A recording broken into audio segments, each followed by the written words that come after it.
Assalamualaikum warahmatullahi wabarakatuh. Izin memperkenalkan diri, nama saya Fadil Hanifadul Rahman. Saya berasal dari Prodi D3 Administrasi Bisnis. Saya dari kelas 1A ABS Politeknik Negeri Bandung. Di video kali ini saya ingin mempresentasikan atau mereview buku yang berjudul The Power of Habit, karyanya Charles Duhigg. Review buku ini atau presentasi ini bertujuan untuk memenuhi tugas pengembangan karakter yang diampu oleh Pak Sri Raharso. Baik, sebelum saya menjelaskan isi dari buku ini, sebelumnya saya ingin menjelaskan resensi dari buku ini. Judul dari buku ini yaitu The Power of Habit. Penulisnya itu adalah Charles Duhigg, penerbitnya itu KPG atau Kepustakaan Populer Gramedia, tahun terbitnya itu pada tahun 2012. Jumlah halaman pada buku ini yaitu 371 halaman.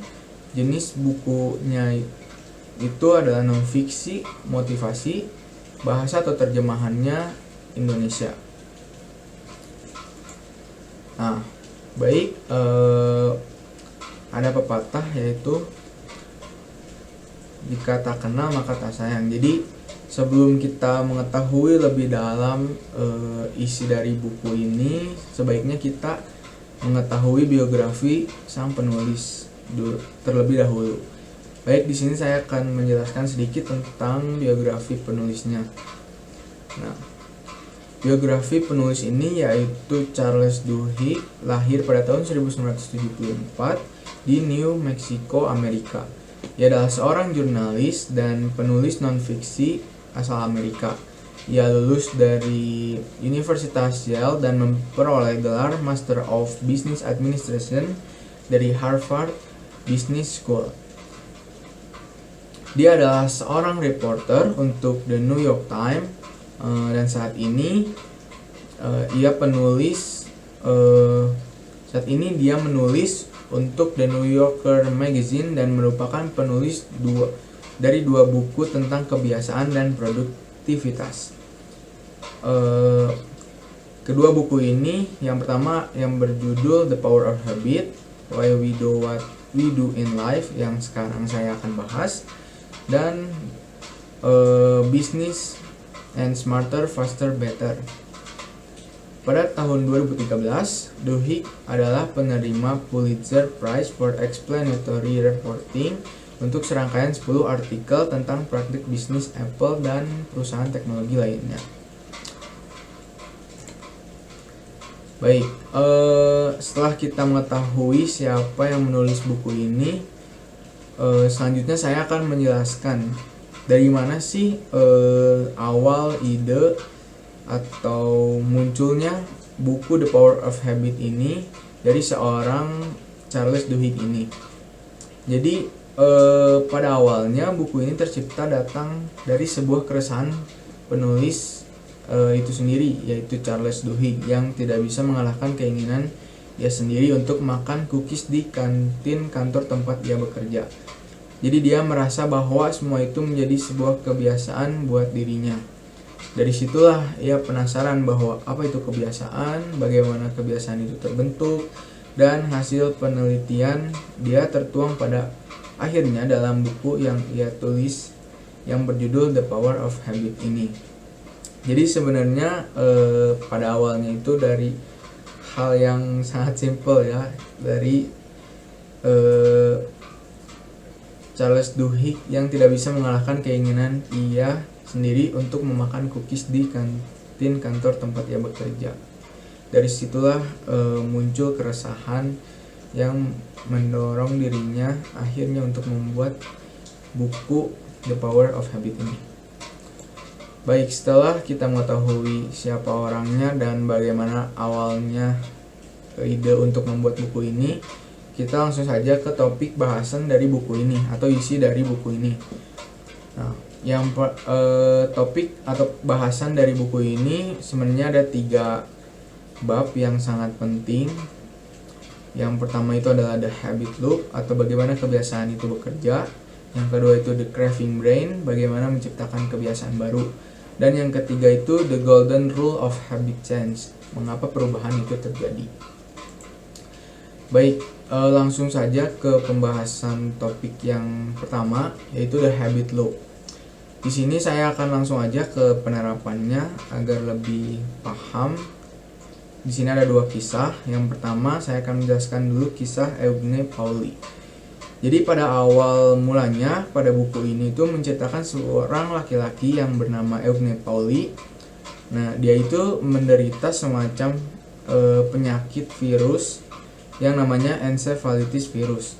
Nah, jadi virus ini itu sebenarnya virus yang tidak berat, namun pada kasus-kasus tertentu paling parahnya itu dia menyebabkan kerusakan pada otak. Nah, pada kerusakan otak ini kejadian pada seorang Eugene Pauli ini, dan pada akhirnya ia harus dirawat, direhabilitasi karena Eugene Pauli terkena kerusakan otak ini.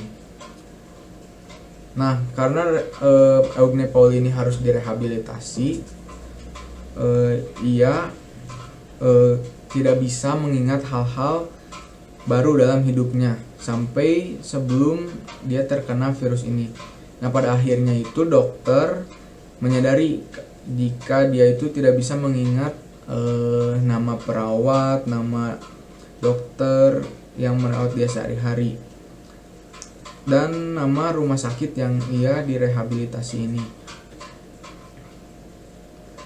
Dan pada akhirnya karena setelah lama ia direhabilitasi dan dirawat oleh dokter dan suster, dia tidak bisa mengingat orang-orang yang berperan di belakang Eugene Pauli ini. Pada akhirnya ia beres di rumah sakit itu, dibawalah atau sudah boleh pulang dari rumah sakit ini. Nah, dia dibawa pulang oleh istrinya. Ia dirawat di rumah dan diajak jalan-jalan oleh istrinya. Nah, jalan-jalan ini sengaja dilakukan oleh istrinya menggunakan rute yang sama setiap harinya. Jadi setiap istrinya mengajak jalan-jalan Eugene Pauli ini, dia selalu menerapkan rute yang sama di setiap perjalanannya. Nah, sampai akhirnya Eugene Pauli ini tuh bisa mengingat rutenya, tetapi jika ia ditanya oleh orang gitu, rumah kamu di mana gitu, dia tidak bisa menunjukkan secara persis rumahnya di mana. Sampai ia tahu di rumah dia tuh remote, toples, tempat makanan gitu, ia tahu gitu, tapi tidak bisa menjelaskan secara spesifik. Ketika ia diminta untuk menggambarkan sebuah denah rumah, dia itu tidak bisa gitu. Nah dari situlah akhirnya tercetus gitu, semacam mencetuskan para peneliti dari MIT untuk menelusuri apa itu sebuah kebiasaan gitu. Dari asalnya Eugene Pauli yang tidak bisa mengingat apa-apa, lalu ia dibawa oleh istrinya untuk berjalan-jalan dan menggunakan rute yang sama, pada akhirnya membentuk sebuah kebiasaan baru. Nah, dari sini MIT itu menelusuri bahwa kebiasaan itu bagaimana gitu. Karena menurut para peneliti itu ada sebuah informasi baru yang masuk ke dalam otaknya Eugene Pauli ini.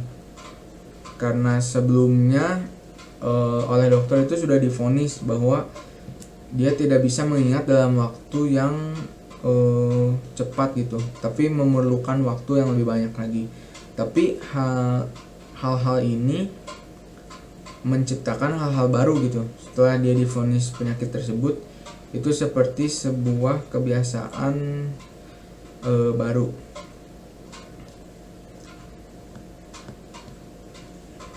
Lalu dari kisah yang pertama bisa diambil kesimpulan bahwa Agni Pauli ini tidak bisa tidak bisa mengingat hal-hal yang di masa lalu gitu, tapi dia bisa membuat kebiasaan-kebiasaan baru yang dibentuk.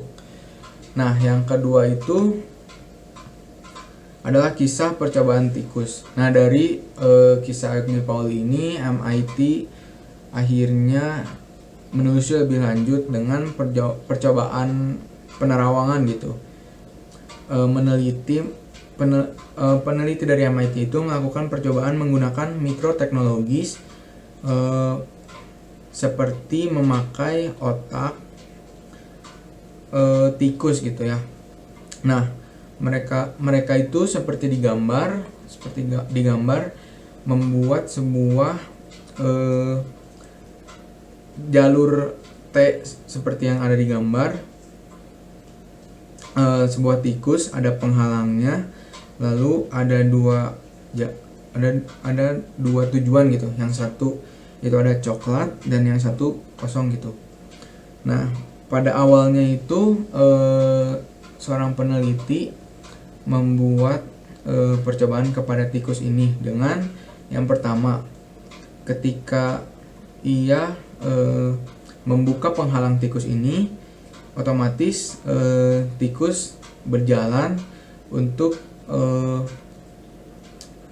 dapat menarik perhatian seekor tikus ini untuk memasuki jalan yang dibuat oleh peneliti MIT ini. Nah, awalnya itu tikus ini melewati jalur yang dibuat peneliti ini ke arah kiri gitu, ke arah kanan yang tidak ada coklatnya. Tetapi pada akhirnya karena seekor tikus ini dapat mencium adanya sebuah coklat, ia akhirnya dapat mengalihkan perhatiannya yang asalnya ke kanan menjadi ke kiri. Nah, hal ini terus dilakukan oleh peneliti dengan perulangan gitu. Nah, setelah itu setelah melakukan percobaan itu secara berulang, terjadilah rutinitas baru terhadap tikus ini.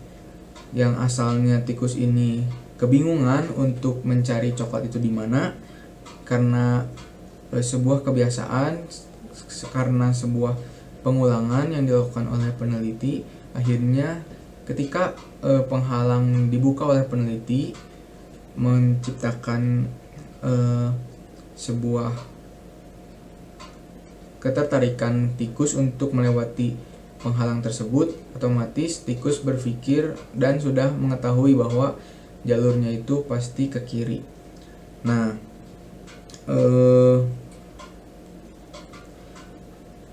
setelah itu peneliti itu mengetahui adanya arus gelombang otak yang cenderung relatif rendah. Jadi saat tikus sudah terbiasa dengan rutinitas barunya, si tikus ini tidak perlu untuk berpikir keras untuk menemukan coklat itu ada di mana. Nah, di proses ini tuh dapat dibilang mengubah otak kita, merubah sebuah kebiasaan menjadi kegiatan rutin otomatis.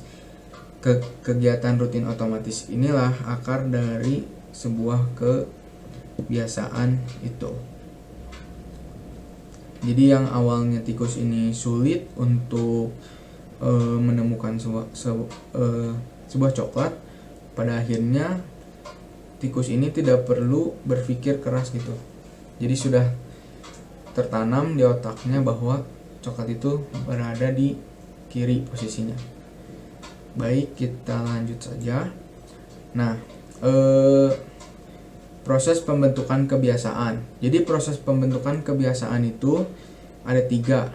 Yang pertama itu ada cue, yang kedua itu rutin, dan reward. Nah, semua ini adalah saling berkesinambungan atau saling keterikatan. Jadi dapat dapat diambil kesimpulan dari kasus tikus tadi atau penelitian yang dilakukan oleh MIT terhadap tikus. Yang pertama itu proses pembentukan kebiasaan itu adanya pemicu atau cue. Nah, cue ini dalam kasus tadi adalah penghalang tikus tadi. Jika ada suara klik, nah itu adalah pemicu terjadinya kebiasaan baru gitu, karena adanya cue. Lalu adanya rutinitas. Nah, setelah penghalangnya dibuka, lalu tikus itu otomatis tahu bahwa harus melewati penghalang tersebut. Dan yang terakhir itu adalah dalam proses pembentukan kebiasaan itu adalah reward atau hadiah. Nah, hadiahnya itu si tikus mendapatkan sebuah coklat itu. Nah, selanjutnya ada otak yang mengidam. Bagaimana menciptakan hal baru. Jadi intinya pada hal ini kebiasaan itu tidak dapat dihilangkan, tetapi dapat diganti dengan kebiasaan baru. Kebiasaan baru dapat muncul karena adanya dorongan dari diri sendiri. Hal tersebut karena adanya neurologis lama digantikan dengan hal baru. Jadi contohnya jika di kehidupan sehari-hari itu, jika kita memiliki kebiasaan buruk gitu, seperti bangunnya siang atau bagaimana, atau bangun siang gitu misalnya kebiasaan buruknya. Nah, itu tidak bisa dirubah gitu. Pada suatu waktu itu bakal terulang gitu, bahwa kita tuh dapat tidur siang lagi, tapi dapat digantikan dengan kebiasaan baru. Jadi tidur bangunnya lebih pagi karena adanya dorongan dari diri sendiri. Baik, selanjutnya itu ada aturan emas. Nah, aturan emas itu yaitu sebuah aturan yang dimana cue atau pemicu dan reward hadiah yang sama tetapi menyisipkan kebiasaan baru. Nah, contohnya itu bisa dilihat dari gambar ini, dimana cue-nya itu ada orang yang seperti sedang memiliki masalah gitu. Nah, cue-nya itu atau pemicunya itu dia memiliki masalah. Lalu rutinitasnya itu dia adalah mengonsumsi minuman keras gitu. Nah, dari situ ia mendapatkan hadiah atau ganjarannya itu menjadi rasa lega gitu, mengidam otak tersebut. Nah, menjadi lega. Nah, hal ini tuh bisa diubah dengan aturan emas itu.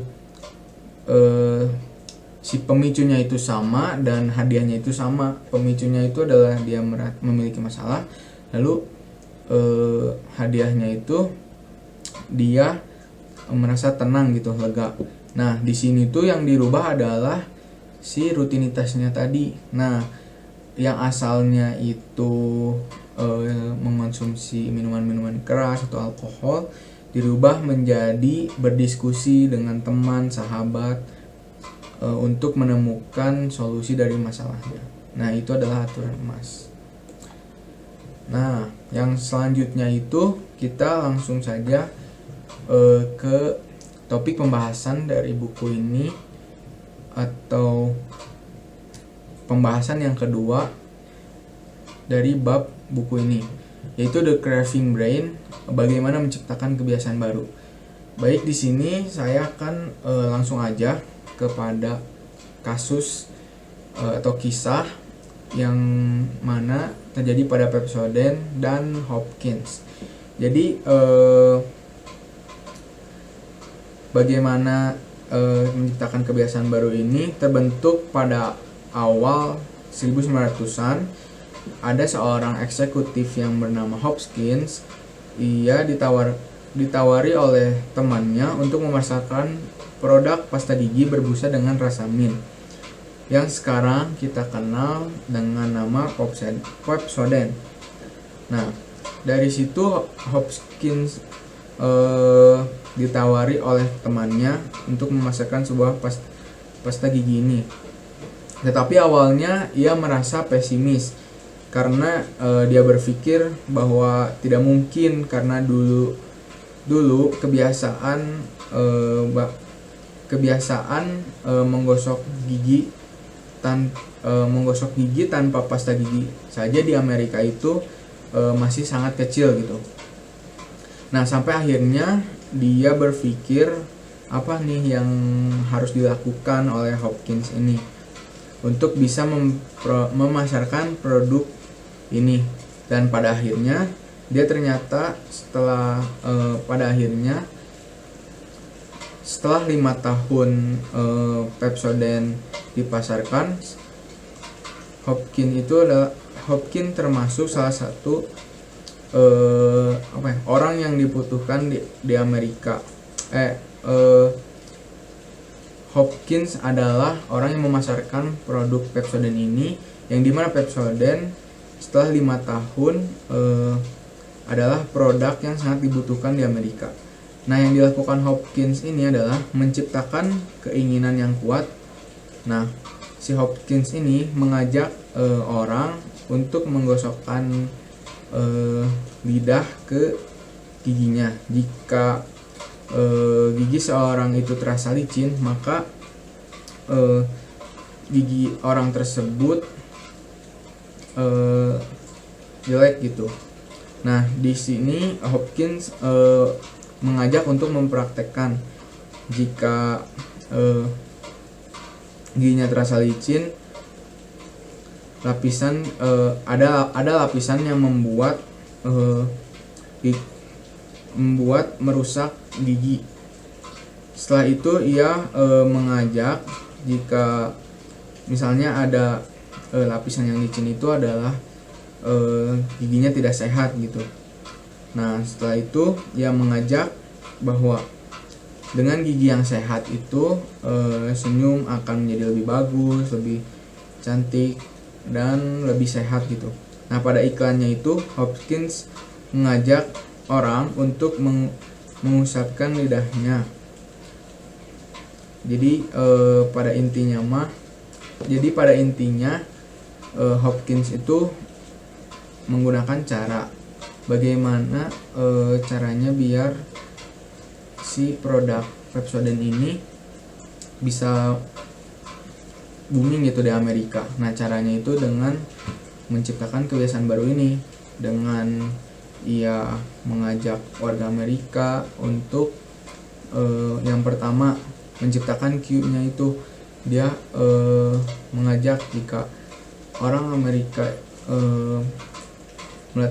menggosokkan lidahnya ke giginya, jika ia merasa licin, bahwa gigi orang Amerika itu tidak sehat.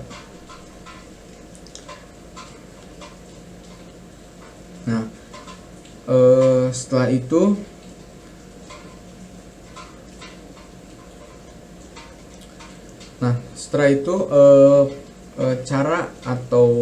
cara pemasaran yang diterapkan Hopkins ini ternyata benar-benar berhasil, karena yang tadinya hanya 7% rakyat Amerika yang menggosok gigi menggunakan pasta gigi, dalam 10 tahun pemasaran Pepsodent akhirnya berhasil menembus angka 65% pengguna Pepsodent di Amerika.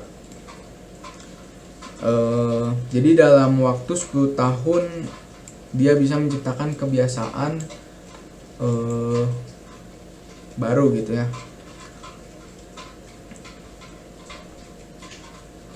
Nah, baik, di sini bisa langsung aja melihat gambar ini, Hopkins Conception of the Pepsodent Habit Loop.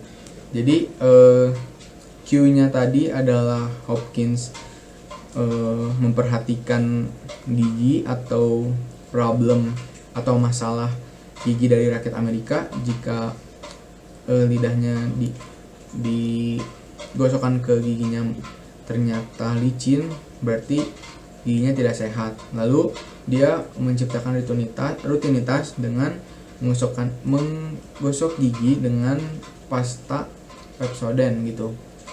Setelah itu rewardnya dia akan mendapatkan gigi yang bersih dan sehat. Nah, terus ada kebiasaan kunci. Apa sih kebiasaan kunci itu? Kebiasaan kunci itu menghasilkan kemenangan kecil. Mulailah dari hal yang kecil tetapi dilakukan secara konsisten, maka akan membangun sesuatu yang besar menuju kesuksesan. Jadi kebiasaan kunci ini pada mudahnya gitu ya. Misalnya gitu.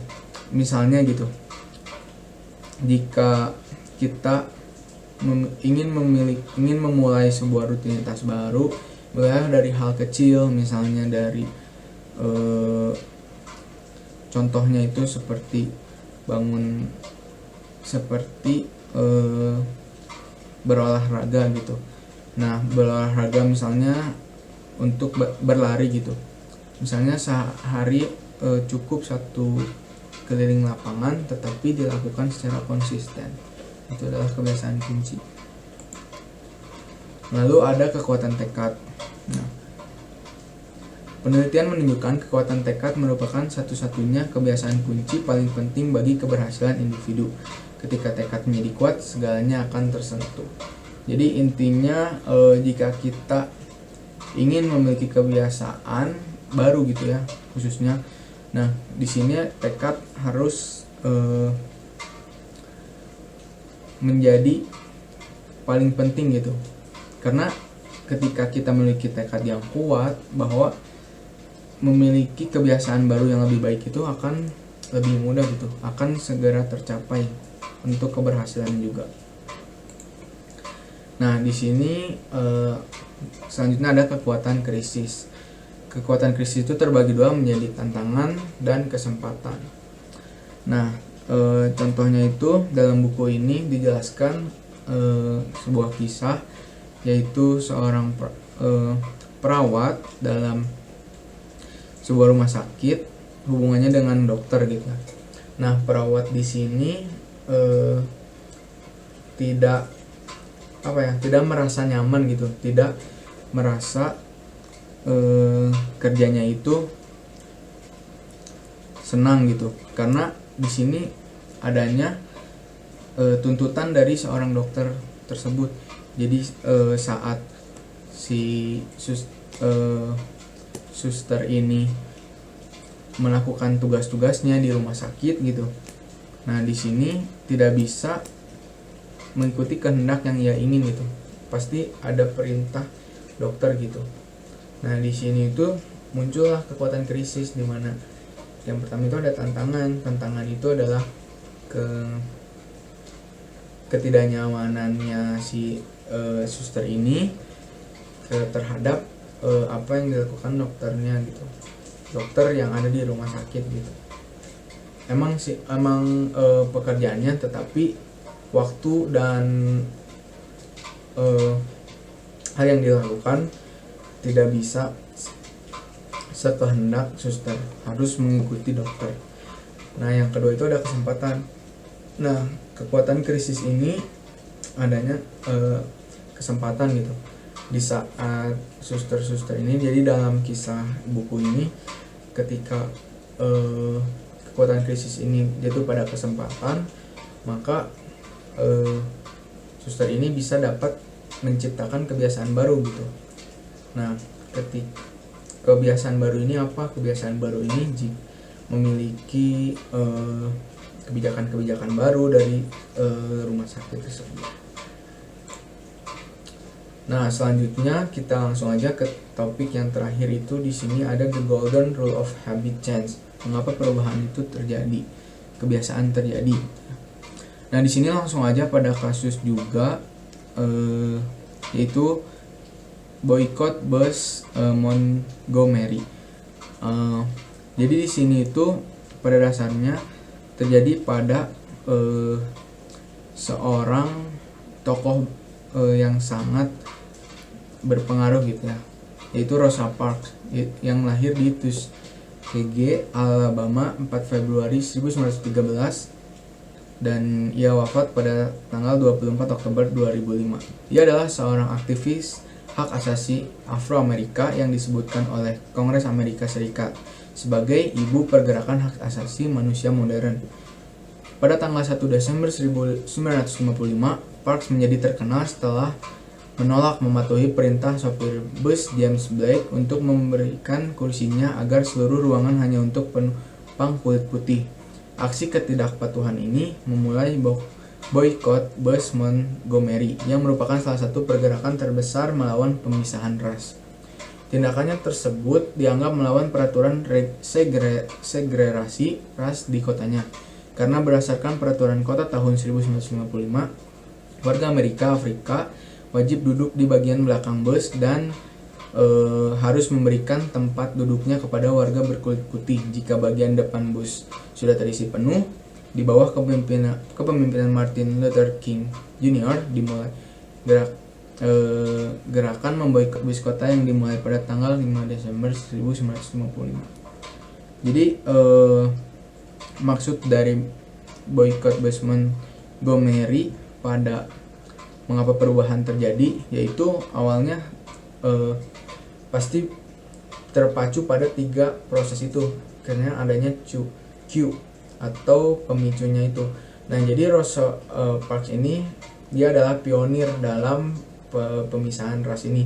Jadi pada awalnya sangat keras pemisahan ras di Amerika ini, dimana jika ingin menaiki bus, orang yang berkulit hitam itu harus mengalah gitu, harus memberikan kursinya itu kepada orang yang berkulit putih. Jadi ketika bus ini, bagian bus depannya ini belum terisi oleh atau tidak terisi oleh orang yang berkulit putih, maka orang yang berkulit hitam itu tidak boleh mengisi bus yang di depan itu, harus mengalah dan mendapatkan kursi yang di belakang. Nah, dan pada akhirnya pemicunya itu adalah Rosa Parks. Ia adalah memiliki keresahan untuk memiliki pergerakan memboikot bus Montgomery ini, yang mengubah kebiasaan baru yang awalnya tidak bisa ditumpangi oleh warga yang berkulit hitam. Akhirnya ia memboikot dan bus ini itu dapat setara gitu, orang kulit hitam dan orang kulit putih ini sejajar gitu derajatnya gitu. Jadi bisa duduk di depan atau di belakang itu bebas, karena pemicunya itu adalah Rosa Parks ini. Nah, baik, mungkin segitu saja yang mungkin saya dapat sampaikan tentang isi buku The Power of Habit ini.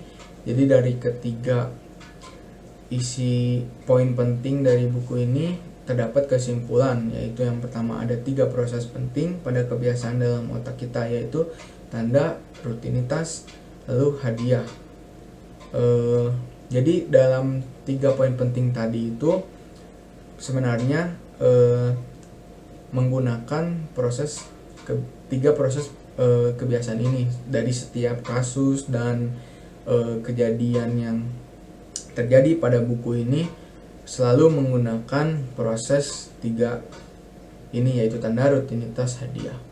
Yang kedua yaitu kebiasaan baru tercipta dengan menyatukan sebuah tanda kebiasaan atau rutinitas lalu hadiah, maka tumbuh perasaan mengidam yang akan mendorong lingkaran kebiasaan baru. Seperti kasus-kasus tadi atau kejadian-kejadian tadi yang seperti MIT melakukan penelitian terhadap tikus, lalu orang yang memiliki masalah, lalu dia rutinitasnya itu mengonsumsi alkohol, lalu ia merasa lega dan ia rubah menjadi rutinitasnya itu menjadi berdiskusi dengan sahabat atau teman. Pemicu dan hadiahnya itu sama gitu, dan menimbulkan lingkaran yang baru atau mendorong kebiasaan baru yang lebih baik. Yang ketiga itu adalah ketika kebiasaan sudah tertanam, kegiatan rutin otomatis, kita tidak perlu berpikir keras. Jadi setelah saat kita kebiasaan itu sudah menempel dalam otak kita, maka terjadinya rutin otomatis gitu. Jadi saat kita melakukan hal tersebut, kita tidak perlu berpikir keras gitu untuk melakukannya karena sudah terbiasa itu. Yang keempat itu adalah cue sangat penting untuk membentuk kebiasaan baru. Nah, semua kebiasaan itu tanpa adanya cue atau pemicu atau tanda gitu ya, tidak akan menjadi kebiasaan baru seperti tadi pemboikotan bus seperti itu. Tanpa adanya cue, hal kebiasaan itu ya tidak akan berubah gitu, akan terus seperti itu. Mungkin segitu yang dapat saya sampaikan, mempresentasikan atau mereview buku yang berjudul The Power of Habit ini. Mohon maaf jika banyak kesalahan dan kekurangan dalam penyampaiannya. Wassalamualaikum warahmatullahi wabarakatuh.